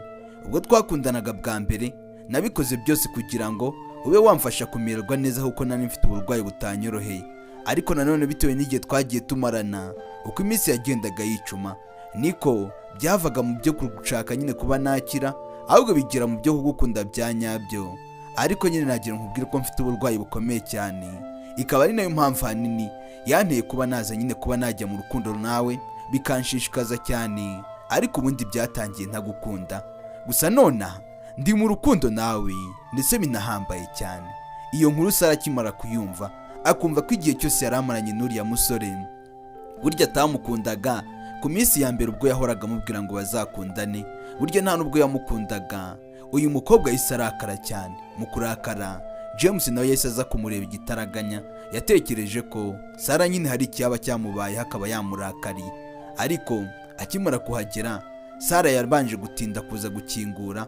Uyu musore ahita yinjira mu nzu, arangije amusohoramo. Akimara kumusohora mu nzu yahise amusoma nanone, amusoma kandi uno mukobwa atabishaka. Ubwo bidatinze Sara n'uburakari bwinshi yahise amukubita uruki rwihuse, aravuga ati gute watinyuka gukora ibintu nk'ibi ngibi. Sara yari yababaye cyane, ntabwo yari azi ko uno musore yamubeshyaga. Arangije aravuga ati nyuma y'ibyabaye byose rero urandebye ubona ndi umuntu woroshye wo kuba waza kubwira amagambo nk'ayo ngayo ukumva ni ibintu bizakorohera. Uyu musore amubwira ati rero narebye kuba nakomeza nguhisha ukuri, kandi narebaga kubikubwirana mbere hose nari mfite ubwoba bwo kuzakubura, ubuzima bwanjye bukajya mu kangaratete. Ibyo byose rero nakomeje mbihisha kuko nagushakaga iruhande rwanjye, kuko nari nkeneye kuba ndi kumwe nawe. Rero ntabwo nari gukomeza mbiguhisha ngo bikunde, kandi nanone ubu ngubu nyine nari ndambiwe, nari ngeze kure cyane, byari bingeze kure, byari bindambiye. Sara aravuga ati hanyuma rero birakurambiye, uravuze ati reka nze mbimubwire murakaze, reka nze mbimubwire mubabaze. Uyu musore avuga ati wapi, ni mu buryo bwo kukubwiza ukuri, kuko gukomeza nguhisha ikintu byandembeje cyane rwose, byankomereye. Urabizi buri umuntu mukundana biba byiza iyo umubwira byose, ndetse amakuru nk'aya ngaya akaba yaza imbere. Ariko uriya musore w'impamvu atabivuze ngo yari afite ubwoba ko Sara yahita yivumbura akagenda. Sara yahise amwambura cya gipapuro agijugunya hasi, arangije aravuga ati guhera ubu ngubu nta hantu nzongera guhurira nawe, hita unamva imbere, tahagira vuba vuba. Ubwo James yahise yigendera, nta kundi yari kubigenza, ndetse ahita avuga ati sinzagaruka no mu kazi kawe ukundi. Ubwo yahise asezera muri ya kampani, atangira kujya gushaka abandi bashoramari bamufashe nyine gushora mu mpano ye. Wibuke yarazi gukora inzoga cyane. Ahambere yagiye baramwangiye, bamubwira ko bitashoboka, bamubwira ko rwose ibintu yari ari kubifuzaho atanabigeraho. Ubwo nta kindi yakoze, yagiye kureba indi kampani nayo, nabo agenda basaba kuba bamushoramo amafaranga, ariko naho byagenze gutyo ntabwo byigeze bikunda. Hari aho yageze noneho baramwemerera, ariko uyu mugabo yamwemereye amubwira ko bagomba kuba babanza bakajya mu rukundo, ariko ni umusaza. Atese uracyakeneye kuba wakundana? Rwose ndi kubona uri umukobwa mwiza, ufite boyfriend? Sara aravuga ati ntawe, kandi wibuke yakundanaga n'uriya James, ariko byose birangiye mu kanya gato cyane. Ndetse uno mugabo aramubwira ati none se wareka nkakurangira umusore mwiza, umusore umeze neza, uzi kwita ku nshingano, umusore rwose ufite n'amafaranga wakoze, umusore nyine mwahuza ibintu byose bikaba bimeze neza, mukaba mwakubaka n'urugo. Sara arangije aravuga ati oya, ibyo ntabwo mbishaka muri aka kanya, nta nubwo nkikeneye guteretana ukundi. Ubu njyewe icyo nkeneye ni ukuba nazamura impano yanjye, nkaba nagira kampani ikomeye cyane, nibyo bintu nifuza gusa. Ariko uno mugabo ntibyamunejeje, byarangiye nawe amwangiye. Bidatinze nyuma na nyuma wa musore James byarangiye ari wagarutseho. James arangije aramubwira ati ndaza kubyemera, ariko kugufasha uraza kugira kondisiyo uri bugendereho. Wumve neza kano kantu. Uno mukobwa n'undi yari yaramwirakajeho cyane. Uyu musore yaramubwiye ati ndaza kwemera kugufasha nguha amafaranga yose ushaka ndetse na buri kimwe cyose ukeneye, dusinyanye kontra hano, ariko nawe uranyemerera ko uzajya unsoma buri gihe uko mbishaka, buri gihe uko nkeneye kunsoma ukajya usoma. N'ubundi wibuke uno mukobwa ari nako uno musore James nibyo bintu akeneye cyane. Ubwo Sara nawe ntago yigeze abitinzamo, yaratekereje ariko se ubundi wabyemera? Aho ngiye kubyemera nanone kubw'ubuzima bwe, nanone se ntago nareka ubuzima bwe bujya mu kangaratete. Uyu musore avuga ati kuri gutekereza cyane, se uri gutekereza ibiki? Wabyemeye cyangwa ntago wabyemeye? Ubwo Sara ntago yigeze azuyaza uko n'ubundi yashaka kuba yafasha uno musore, yahise abyemera, aramubwira ati yes nabyemeye, nta kibazo rwose. Ubwo muri make bemvikanye ko agomba gusinya kontra yuko azamufasha, hanyuma rero Sara nawe akajya amusoma. Ubwo muri make nyine nicyo kiguzi atanze. Ibyo bidatinze barakwereka ibyo byose bimaze kuba. Sara barangari kwigendera yitahiye, ariko nanone abataragera mu rugo, akimara kumanuka hano kuri esikariye ajya kumva wa musore James ari hirya ho gatoya, agahita aza kumureba hano. Yarangiza akavuga ati kuri kugenda se ugiye hehe? Ndetse uyu akavuga ati ngiye hariya mu cyumba cyanjye, ngiye iwanjye. Uyu musore akavuga ati buretse ho gato ariko ndagukeneye, hari ibintu nshaka kuba twaganiraho muri aka kanya. Wibuke bamaze gusinya amasezerano yo kujya musoma uko abishatse. Uno musore aravuga ati none se ko muri aka kanya nshaka kuba ndi kumwe nawe, hanyuma rero ukanuzuza ibyo twumvikanye ukansoma. Ibyo byose nyine uno musore we yari akeneye ubuvuzi, kandi ubuvuzi nta wundi wari ubufite usibye uno mukobwa. Ndetse uno musore yaje ahangaza kumwegera kwa kundi nyine abantu baba bameze iyo bagiye gusomana, ariko abona Sara nta kintu bimubwiye. Sara yigira bimbwiye iki? Yigira nk'atanabikeneye. Uyu musore akomeza agenda amwegera. Ubwo Sara yahise amuhunga arigendera. Uyu musore arangije aravuga ati asa amasezerano twasinyanye kuki ari kuyarengaho? Ariko nanone atarajya kure. Ibyo byarabaye ku munsi ukurikiyeho naho birongera bigenda gutyo. Wa musore yari yamuteguriye ibyo kurya, akimara kubimuzanira azanga aramubwira ati umva ko ndi gushaka ko wansoma se, nyine urabyumva ute? Nabyo Sara yarabyanze, kandi nta masezerano basinyanye. Akimara kubyanga uyu musore nta kindi yakoze, yahise afata bya biryo yaramuzaniye abitereka hasi, arangije ahita yigendera. Aravuga ati ikigaragara cyo wamaze kurenga ku masezerano, muri make bisa nkaho nayagusinyishije ku mbaraga. Ibyo byarabaye, asigaye yanga kumusoma kandi barabisezeranye. Ku munsi ukurikiyeho barahanga barimo baratemberana. Uyu mukobwa yaravuze ati rero ibintu ngende kubona bimaze kugera aho mbirambiwe cyane, ntago natekerezaga ko wakora ibintu nka biriya. Ndetse cyakoze cyo ndagushimira ko wamfashije kuma hakunshoramo imari, ndetse nkaba nkubwiza ukuri ko umushinga wanjye watangiye kujya mu buryo, ibintu byose byatangiye gukunda. Uno musore arangije aravuga ati none se twajya kubisereburira, hari ikibazo? Reka tujye kubisereburira ko byakunze. Ariko Sara aramubwira ati wapi, niba ubishaka reka tujye muri hoteli nta kibazo. Uno musore aravuga ati oya, guserebura ndi gushaka kuvuga nuko ngewe nawe muri aka kanya twakwishimisha, tugasomana, tukagenda tukajya no gusangira nta kibazo. Sara aravuga ati wapi, niba ushaka ko duserebura reka tujye muri hoteli aho turi buze kuba turi kumwe n'abandi. Uyu musore agashyira imbaraga nyinshi mu kuvuga ati reka dusereburane uko turi kumwe twembi babiri, nta bindi dukeneye. Ibyo byarabaye. Hari mushuti w'uriya musore James yaje kureba Sara, arangije atangira kumwinginga amubwira buryo ki uriya musore James akunda Sara cyane, amubwira buryo ki James ari inzirakarengane, nta kintu kibi yigeze akora. Ndetse aramubwira ati uriya kuba yaraguhishe bira byose akanga kuba yabikubwira, nagira nkubwire rwose ko nyine bizagenda bihinduka, ariko we yabikoze kugira ngo atakubura, yabikoze kugira ngo uzakomeze umube hafi. Ubwo yari kubimubwira byose James kuri uwo munsi yarahageze, arangije akomeza kubumviriza. Ariko Sara aravuga ati ko yaba yarabikoze kose icyo yaragambiriye cyose, njyewe nagira nkubwire ko ibyo bintu simbishoboye, sinshoboye habe na gato, sinkimukunda ukundi, kandi ugende unamubwire ko njyewe nawe twamaze gutandukana byarangiye. Ariko uno musore aramubwira ati Sara gute wahinduka bingana gutyo? Aragukunda, kandi ikindi ugomba kumenya ubuzima bwe buri mu kangaratete, mu gihe udahari nta buzima afite. Byose James yarabyumvaga. None kubera icyo wamukorera ubugome nk'ubwo ngubwo ukaba wamusiga wenyine ndetse ukanamwanga bigeze kwako kageni? Yagiye gukorera ibintu byinshi, yagiye kuba hafi inshuro nyinshi, nawe urabizi neza. Gute wakwirengagiza bingana gutyo? ariko Sara aramubwira ati ibyo yankoreye ndabizi ko yabinkoreye, kandi ikindi nanjye ninamara kugira icyo mfata nzabimwishyura, nzamwishyura ibyo yamfashije. Ubwo muri ako kanya wa musore se agenda azana James hano kugira ngo nawe abimubwira byumva, wenda bombi babe bamusaba imbabazi barebe ko Sara yahinduka. Sara agiye kumusubiza aramubwira ati ntabwo ngukunda, sinkigukunda, ntabwo nzigera ngukunda. Icyaba kizima rero reka dusoze ibi ngibi tubisoreze aha ngaha, uca urugendo rwawe nanjye nca urugendo rwanjye, ibintu byose tubirangirize hano. Rero James nk'umuntu utarakundaga kwinginga cyane kandi nk'umuntu wakundaga urukundo nyine rwa nyarwo, we yahise yigendera ava aho ngaho. Akimara kumenya ko Sara n'undi atakimukeneye, bidatinze feri ya mbere yahise aza aha ngaha, aza kureba wa musore Tienireni. Aramubwira ati rero anytime cyangwa igihe runaka ushobora kubona nciyeho, ushobora kubona nitabye Imana. Rero we nk'umuvandimwe wanjye niwe muntu uri mu nshingano zo kuba wasigarana ibintu byanjye, imitungo yanjye, kampani, buri kimwe cyose. Niwe muntu uri mu nshingano zo kuba wabisigarana. Kandi ikindi ugomba kumenya, utibagiwe no kuba wakwita kuri sister wacu, ugomba kumwitaho ugakora uko ushoboye, ukajya wirinda bya bintu byawe byo kwirengagiza, bya bintu byawe byo kwica kuri famiye.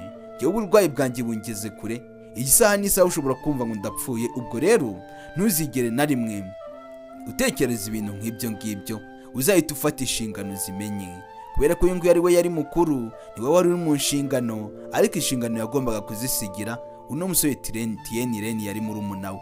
Aramubwira ati nzakora uko nshoboye, nzagerageza. Ibyo byarabaye nyagasani. Kubera iki uriya musore James atangiye kugenda asezera, bisa nkaho nawe yamaze kumenya ko ubuzima bwe buri mu kangaratete igihe adafite uno mukobwa Sara. Sara nawe atahuse yageze aha ngaha asanga urwandiko, ariko urwandiko yasanze hano reka witegereze kandi utege amatwi wumve. Hari handitseho ngo ushobora kuza kubona runo rwandiko ntagihari, ariko ndakubwiza ukuri, igihe uri buze kurubonera uzazirikane ko nagukunze, kandi uzazirikane ko nagukundaga cyane, uzazirikane ko nzakomeza kugukunda nyagasani. Aya magambo ni ayiki? Sara akimara kuyasoma, akimara gusoma ibyo byose, yahise amera nk'umuntu uguye mu kantu, aribaza ese ibi ni ibiki ndi kubona ubundi, yaba yabaye iki se, byagenze gute? Ndetse yanashyizeho amazina ye ati ni James Rusize. Ndetse bidatinze muri ako kanya akiri aho ngaho tugaruka hano kwa muganga. Hari uri kwa muganga kandi arembye cyane, hari uwo bari kwitaho cyane. Ubwo muri ako kanya wa mukobwa akiri aho ngaho, wa musore ahita aza akahamusanga, akamubaza ati niko ndashaka kunsobanurira, uri inyamaswa, uri umukobwa w'umutima mubi, uri igisimba wowe, uri mubi cyane, gute watinyuka? Yaragiye gufasha byinshi, yagiye kwitaho, mwagiye mu bana, none ubuzima bwe bugende ku bwawe, ubuzima bwe bubure, twese tumuhebe kubera wowe, kubera icyo utakwemera kumuba hafi. Umva Sara, nagira nkubwire ko ukuntu nkubonye bitandukanye nuko nari nkuzi, ntabwo ari uko nagutekerezaga, nta nubwo nari nzi ko wakora ibintu nk'ibyo. Sara aramubaza ati none ayo magambo yose uri kuvuga nayiki? Ati arwariye mu bitaro James, nagira nkubwire ko ubuzima bwe buri mu kangaratete, kandi byose bitewe nawe. Nagusabye inshuro nyinshi, musaba imbabazi, mu gusabira imbabazi byose ukomeza kubyanga, nawe araza aragerageza. Basi nta nubwo wanagira umutima wa kimuntu ngo utekereze n'ibihe byiza mwagiranye, utekereze igihe cyinshi yagiye kugoboka, yagiye kugoboka inshuro nyinshi, agukura mu mitego utari kubasha kwikuramo, ariko wowe byonyine kurokora ubuzima bwe bikubereye ihurizo, uri kumva ibyo bintu utabishobora. Ugerageje avuga ati ariko ibyo bintu uri kuvuga nta nubwo mbisobanukiye, uri kumbeshya. Ariko uno musore aramubwira ati niba ugira ngo ndakubeshya, uri kwibeshya ahubwo ari wowe, kubera yuko James hashobora gushira iminota mike cyane ukajya kumva itangazo ribika rivuga ko yitabye Imana, kandi ibyo bizajya ku mutwe wawe. Uyu musore yamubwije ukuri, buriya n'umuntu wanze nk'umusore, umusore akiyahura, usibye kuri musore we yari yirwariye, usanga bibazwa uwo muntu umwanzi utubundi. Ubwo bidatinze uyu mukobwa Sara yahise yirukangwa arebe ko yakora uko ashoboye, yirukankira kwa muganga. Yarazi ko wenda aramusagiye akamusoma, wenda byahita bigenda byoroha mu kuntu. Umusore nawe hano kwa muganga byamukomeranye, indwara ye yari mumereye nabi. Gusa Sara nawe ari mu nzira. Sara akimara kugera hano bamubujije gutambuka ngo abe yamwegera, nuko bahise bamuhagarika, ndetse umusore bamujyana mureba. Ndetse ahangaha mushiki wuriya musore James yari ahari, arangije aravuga ati kuri kwirukanka uri kwirukaswa n'iki? Sara aravuga ati byose ni amakosa yanjye. Niyo magambo yatangiye kuvuga. Mushiki wuriya musore James aravuga ati se makosa yawe gute? Sara aravuga ati byose nijye wabiteye, ndakwinginze rwose nsabira abaganga, niyo byaba umunota umwe, niyo byaba amasegonda make cyane, ariko mbe nahura na James umwanya umwe, rwose ndakwinginze. Sister wa James aravuga ati ntuzi hari ikintu kibi waramukoze, waramukubise se? Ndabizi ko yari arwaye n'uburwayi yari yifitiye, kandi ikindi yaranagukundaga nabyo ubizirikana. Uyu rero biramubabaza cyane kumubwira ngo yaramukundaga. Ubwo bidatinze yaganiriye na muganga, akimara kuganira na muganga ahita amwemera ko yaza akaba yahura n'uriya musore James, hanyuma akaba yamubwira ibyo ashaka kumubwira. Witegereze ureba akantu ko kandi muganga arangije aramubwira ati rero nta minota myinshi bihari, uba ugomba gukoresha iminota mike cyane, kandi ukirinda cyane kuba wabwira umurwayi amagambo yamukomeretsa. Buriya kwa muganga nabyo baba bagomba kubikubwira, kuko ushobora kugenda ukavuga ibijambo byamwibutsa hahise. Ndetse muganga arangije aramubaza ati ubundi mupfana iki? Ati ni sheri wanjye, ati ndabizi ko ndamutse musomye yakira.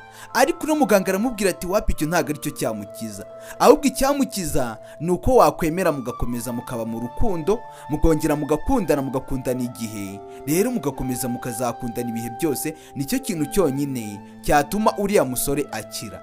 Rero mu gihe utakibishoboye kuba wakundana nawe, n'ubundi ntabwo yakira. Sara arangije aravuga ati ndabyemera cyane, ndacyamukunda kandi nakwemera gukomeza nkundana nawe.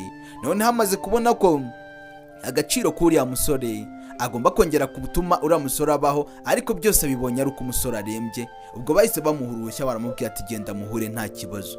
Tugaruka ahangaha aho uno musore James arwariye, aba arembye ameze nabi cyane, ndetse aba anakomerewe cyane. Ariko muri ako kanya uko yaba arwaye kose ntabwo yayoberwa ko Sara yahageze. Yahise abona Sara, arangije aravuga ati Sara kubera icyo urangaha, ese basi waba wambabariye? Sara nawe nta kindi yakoze, byihuse ku muvuduko mwinshi yahise abanza mu gikibizo cya mbere kugira ngo abanze be yamufasha nyine kubona kuka, babanze babe baganiraho. Ndetse asoje aravuga ati kubera icyo ubimbajije, ntabwo watekerezaga ko nakubabarira? Uyu musore amubwira ati ntabwo nari mbyiteguye. Sara aravuga ati nakubabariye na kera hose, narakubabariye cyane rwose. Uyu musore aravuga ati none se kubera icyo utarinze kubikora, nyine kubera icyo utabikoze mbere kugera aho ngera ahangaha? Ariko Sara aravuga ati nanjye nari ndi mu rujijo, ntabwo nari mbyiteguye, nari ndi mu rujijo. Ndetse uno musore aramubwira ati none se nta makuru waba wumvise ku bijyanye n'ubuzima bwanjye? Uyu Sara aravuga ati icyo numvise ni kimwe, ni uko mu minsi iri imbere batambwiye umubare ngo uzajya kwivuriza hanze mu mahanga. Ntabwo uzaba ukiri kwivuriza inahangaha, kubera ko ngo hanze nibwo hari imiti nyine yabikora byose bigahita birangira, ugahita ukira burundu. Sara arangije aramubwira ati ahubwo ndashaka kuba namenya iyo minsi ningahe iri kubura kugira ngo ube wajya mu mahanga. Uriya musore nawe aramubwira ati hari kubura iminsi 10. Sara aravuga ati rero muri iyo minsi 10 tugomba gukora ibishoboka byose, tukazatembera tukajya ahantu ku mazi, ahantu kure, tukifotoza amafoto menshi cyane kugira ngo ntazagukumbura igihe uzaba uri hanze y'igihugu, ndetse nawe kugira ngo utazankumbura. Uyu musore aravuga ati koko urabishaka Sara? Ati cyane rwose, ahubwo ndi kumva utinze koroherwa, hanyuma rero ngo tugende twifata mu mapike yose, hanyuma nzayasigarane muri fone yanjye, nawe ugira ndujyana. Ndetse bidatinze ntabwo byarangiriye aho ngaho, baje ahangaha bafata akanya ngo baganire mu gihe uriya musore ataragenda, yari amaze koroherwa. Ariko Sara mukuza asanga uno musore yicaye hano, yahise ahaguruka nawe baraza ahangaha, barabanza baritegereza buri kimwe cyose. Uyu musore yahise aporofitira mu kavuyo, yahise avana y'impeta byihuse ahita anamuporopoza. Ndetse akimara kubikora Sara aravuga turantunguye cyane, ntabwo nari mbyiteguye bino bintu ko wari buze guhita ubikora. Uyu musore arangije aramubwira aterega ibintu byanjye byose ni ugutungurana, atahubwo ndashaka kumbwira will you marry me? Ese wakwemera kuzabana nanjye? Wazemera kubana nanjye Sara? Sara ntabwo yigeze ajijinganya kuko nta yandi mahitamo yari agifite. Yaravuze ati cyane rwose, ati nabyemera ndetse na cyane. Ibyo byose byarabaye uko iminsi yakomeje kugenda yicuma. Sara nawe yahoraga aza kwa muganga akaza kureba uko sheri we James ameze. Kuri uyu munsi yaje yishimye, hari kubura umunsi umwe ngo James agende. Ariko Sara ageze kwa muganga yaratunguye cyane. Yahageze asanga wa musore James uburiri yaryamagaho nta muntu uryamyeho, gusa mu kuhagera yasanze hariho urwandiko gusa. witegereze urebe akantu ku kandi. Umusore se yaba yaragiye, ndetse uyu mukobwa we yarazi ngo aje kugira ngo bagirane ibihe bya nyuma babe bari kumwe, kuko bari buzongere mu mezi 6 ari imbere. Kandi buriya mwabantu mwa mezi 6 ku bantu bakundana aba ari menshi cyane. Nawe niba ukundana waduha ubuhamya. Ndetse bidatinze Sara yakomeje gusoma uru rwandiko. Uriya musore yamwandikiye ati, Sara, twabanye neza, wambaye hafi, wakomeje kundinda. Ubuzima bwanjye bwo nari ngukeneye, narakubonaga, ndetse wakomeje kumpa ubufasha uko wari ubushoboye. Nawe nta kintu na kimwe nagushinza ko wanze gukora ugishoboye. Uko wari ushoboye waragerageje, kandi mu buzima bwose nabayeho ndi kumwe nawe. Ndakubwiza ukuri ko ari byo byishimo nigeze guhura nabyo mu buzima, ndetse nta nubwo nigeze nishima nkuko nigeze nishima ubwo nari ndi kumwe nawe. Byari byiza kurushaho. Gusa igihe uzaba utakimbona uzihangane, nanjye bishobora kuzaba atari jyewe, bishobora kuzaba ari kubw'izindi mpamvu. Ubwo Sara akimara gusoma ayo magambo yahise aza yicara ahangaha atangira gusuka amarira menshi cyane. Atekereza ko uriya musore bishobora no kutazagenda neza, atekereza ko ashobora no kutazagaruka. Yaraje yicara ahangaha agahinda kaba gahinda, ariko byose akishyiraho amakosa, avuga ati nakabaye naramusomye na mbere hose, wenda akaba nishimye. Bidatinze Sara yakomeje kuza akarya yicara mu rugo, akumbuye n'uriya musore. Iminsi yakomeje kwicuma, yakomezaga kumwandikira ama message menshi cyane, ntako atagize. Yaranditse ariko muri SMS zose yandikaga ntabwo uriya musore yigeze amusubiza. Ubwo agatangira gutekereza ko wenda uriya musore bitaba byaragenze neza. Amarira yahise atangira kwisuka. Witegereze urebe, Sara wari wimereye neza ubwo yari ari kumwe n'uriya musore, wenda nubwo kamuteshaga umutwe, ariko bari babanye neza, byose byari umunezero. Buriya kubura umuntu wakundaga mu buzima bwawe ugasanga uri mu buzima wari ufite uwo mukundana ugasanga ntawe uhari, biraryana mwabantu mwe. Sara ubwo yatangiye kuzenguruka muri karitsiye akayizengurukamo yibaza byinshi. Ati yansabye imbabazi, sasa yatangiye kwicuza. Ati yakomeje kunsaba imbabazi ndazimwima. Ati si ubundi James ko ari umuhungu mwiza, umwana witonda, kandi ko yanankundaga, niyihe mpamvu yaba yaratumye ubundi ntamubabarira? Nanjye koko ndakagoryi, kubera iki nanze kumubabarira? Yakomeje kunsaba imbabazi hakiri amahirwe yo kuba narokora ubuzima bwe. Byose nkabyanga, nkakomeza ngenda niyitaho, nkaharanira ubuzima bwanjye ko bwamera neza, ariko nkibagirwa ubuzima bwe. Ariko none ndebera ibivuyemo. Ubu se basi kubera iki atajya nasubiza? Ubu nta nubwo aba yabibonye, nta nubwo ajya afata phone se. Ariko nanone agatekereza kuri ryaba ari uriya musore yasize amwandikiye. Ati ushobora kutazongera kunyumva ukundi, ariko ntuzigere ugira icyo utekerezaho. Buriya buri wese agira iherezo mu buzima. Ubwo ahangaha nyine nk'umuntu mukuru namwe murabyumva, uhita utekereza ko umusore yaba yarigendeye, ubuzima bwe bukaba bwararangiye, yaripfiriye. Ariko uno mukobwa agacishamo akanishyiramo akanyabugabo, byaramwangiza hano ku mazi, ahantu ha wenyine hitaruye. Akomeza kwibaza byinshi. Ahangaha ushobora no kuza ukaba umuri iruhande ariko atari kukureba, bitewe n'ibitekerezo yibereyemo, ugasanga ari kure cyane. Ndetse uko yahagararaga ahantu hose yabaga ari gutekereza ibihe byiza bagiranaga. Rero umuntu nk'uyu nguyu yimubuze, muhora wibuka ibihe byiza mwagiye mugirana, gusa nta gihe kiwe nyine ujya ukurura, nta bihe bibi mwagiranye ujya wibuka, uhora wibuka ibyiza gusa. Akibuka ubwo baga bari kumwe basomana, ubwo baga basohotse bari ahantu hameze neza. Yibuka na wa musi yamusabiraga imbabazi. Barakwereka hafi aho ngaho hari uwari uhari Nyagasani, hari uwari uhari James. Ndetse uko ari ahangaha Sara yongeye guhindukiza amaso, aramubona Nyagasani. Isi mombebera yaba yaragarutse se? Sara amarira yahise atemba, bitewe n'ukuntu yari atunguwe. Yahise amera nk'umuntu wiguye igihumure, ahita agenda agiye kwikubita hasi. James yahise ahagoboka, rangiza ahita amufata byihuta, aravuga ati mombebe ntago wagwa hasi, bishoboka bite? Yahise amurya ikibizo cyihuse cyane ko atanamuherukaga. Yaranamukumbuye nawe rega, nubwo yari yaragiye hanze, ariko nawe yamuzirikanaga. Ubwo kuva icyo gihe Sara akaba yarongeye gukinisha umukunzi we, wenda ngo abe yabona amahirwe yo kuba yamubabarira igihe bishoboka. Hanyuma rero akaba yari gukinisha kubyanga. Ndetse ahangaha nawe nizere ko wigiye isomo. Ushobora kuba wanze gutabara ubuzima bw'umuntu hakiri kare, ukazifuza kumutabara bitagishobotse. Ndetse siniyumvisha n'ukuntu ubundi umuntu wamuhaye amahirwe mukikundanira, ubundi umuntu akwasa urukundo byanze utubundi. ibyo bintu bijya bibaho cyane, ugasanga umuntu yakwasa urukundo uramwanga ajya kwiyahura. Kuki utuma bibaho? Ndabakunda cyane, shimire mwebwe mwese twabanye, Imana ibaha umugisha. Ciao ciao, duhure mu kandi nzabategura.